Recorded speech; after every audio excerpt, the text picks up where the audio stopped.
वर्षा गायकवाड आपल्या सोबत आहेत. वर्षाताई, तुम्ही आता मॅनिफेस्टो जाहीर केलेला आहे, काय किती विश्वास वाटतोय? बिलकुल लोकांचे काम करण्याचा मला अनुभव आहे आणि जेव्हा मी लोकांना भेटले, लोकांनी मला सांगितलं, त्या मला सगळ्यात महत्त्वाची तक्रार जी होती ती ॲक्सेसिबिलिटीच्या नेत्यांची होती. म्हणूनच मी सांगितलं की मी कशा तऱ्हेने काम करणार, कशा तऱ्हेने भेटणार.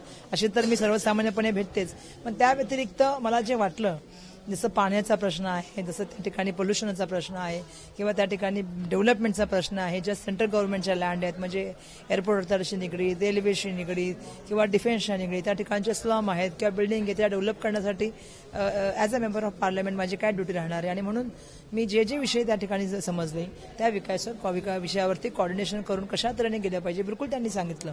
हे आमचं जे पत्र आहे हे ते आमचं न्यायपत्र, हे आम्ही येणारं विजन सादर केलेलं आहे. त्याच्यावरती कोणाला चर्चा करायची असेल तर बिलकुल मी चर्चा करायला तयार आहे. कुठेतरी मुंबईमध्ये जे आहे ते पंतप्रधान नरेंद्र मोदी यांनी मोठी ताकद लावताना पाहायला मिळते. काल रोड शो झाला, आता सभा सुद्धा पार पाडणार आहे. किती मोठं आव्हान असणार आहे? नाही, दुर्दैवाचे काल मला वाटलं, कारण मला सांगायला पाहिजे की त्याच्या 2 दिवसाआधीच जे आहे ते रमाबाई आंबेडकर नगरमध्ये आपल्याला माहिती आहे की मोठं एक त्या ठिकाणी कटआउट पडलं.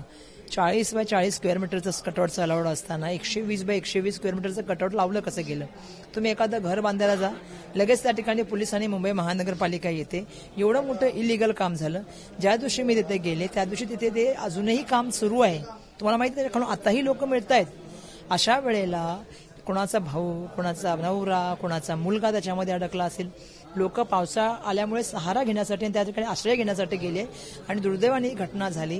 राजवाडी हॉस्पिटलमध्ये आम्ही गेलो, त्या ठिकाणी लोकांना इतकं लागलेलं आहे. काही लोक MIC मध्ये भरती होती. अशा वेळेला बाजूला कटआउट लावलेले. चुनाव आयोगाने त्यांना पत्र लिहून सांगितलं की असं कटआउट लावणं आणि झेंडे लावणं अलाउड नसताना सुद्धा, मुंबई महानगरपालिकेला पत्र पाठवलेलं असताना सुद्धा अशा कार्यक्रम आयोजित करणं आणि त्या कार्यक्रमामध्ये एवढ्या लोकांचा मृत्यू झालेला असताना त्याच एरियामधून जाणं आणि तिथल्या लोकांबद्दल सहानुभूती पण व्यक्त न करणं, त्यांच्या घरातल्यांबद्दल आत्मीयता पण व्यक्त न करणं, याच्यासारखं मला वाटत नाही की कुठलं हे असं शक्य पाहतात. आणि ज्या तऱ्हेने काल मुंबईकरांचे हाल झाले, कोणी मेट्रोमध्ये अडकलं, कोणी रस्त्यात अडकलं, मी स्वतः अडकले. सगळ्या रस्त्याचं डायव्हर्जन करण्यात आलं होतं. म्हणजे मला एक सांगायचं आहे की ह्याच्या मागचं कारण काय? फक्त इलेक्शनसाठी तुम्ही एक इव्हेंट तयार केला, पण त्याच्यामध्ये तुम्ही लोक जी वारली त्यांच्याबद्दल संवेदना सुद्धा तुमच्या मनात आली नाही. इतकं संवेदनाहीन तुम्ही कशी असू शकता? पण सगळ्यात महत्त्वाचा प्रश्न जो आहे की कुठेतरी भाजपच्या नेत्यांचं म्हणणं आहे की काँग्रेसने फतवा काढलाय की मुस्लिम आणि दलितांनी जे आहे ते काँग्रेसला मतदान करावं. कुठेतरी ध्रुवीकरण होतंय. असं कधी काँग्रेसने केलंय? म्हणजे ते घाबरलेत. काल तर मोदींची मी मुलाखत बघितली की मी काही चूक केलं असेल तर मला माफ करा, मी तर हिंदू मुस्लिम मानत नाही. मग हे भाजपा कसे बोलतात? कोण फतवा काढतं, कोण बोलतं? कारण त्यांच्याकडे महागाई, बेरोजगारी याच्या प्रश्नाबद्दल बोलायचं नाही. मी कामावर बोलते, मी कामाचं पत्रक आणलंय.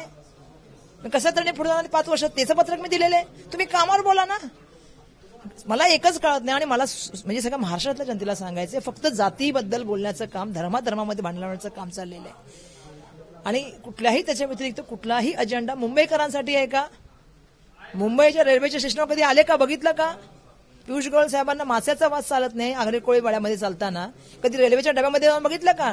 सीटा फाटलेल्या आहेत, लोकांचे 10 30 घंटे रेल्वे लेट आहे, लोक खाली जमिनीवर बसलेली आहेत. तुम्ही काय व्यवस्थापन केलं? उद्या आग लागली तर काय होणार तिथे? तिथे एक महिला मला आली, बोली म्हणजे मुलाला दूध पण नाहीये. म्हणजे तुम्ही कुठे, म्हणजे काहीही व्यवस्थापनाबद्दल चर्चा नाही, मुंबईच्या विकासाबद्दल चर्चा नाही, मुंबईचे प्रोजेक्ट बाहेर झाले त्याच्याबद्दल चर्चा नाही. तर मुंबई आणि महाराष्ट्राची तुम्हाला अस्मिता नाही, तुम्ही कशाबद्दल बोलताय? त्यामुळे फक्त राजकारण करणं, तेही जातीयवाचक राजकारण करणं. मुंबई सगळ्यांची आहे, मुंबईमध्ये तर आम्ही एकत्र राहतो. आणि मुंबईमध्ये कधी तुम्हाला माहिती असं चालतं का? काहीतरी सांगतायत.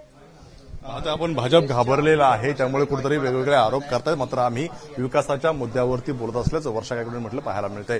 कॅमेरामन मनोज जयस्वाल, एबीपी माझा, मुंबई. एबीपी माझा, उघडा डोळे बघा नीट.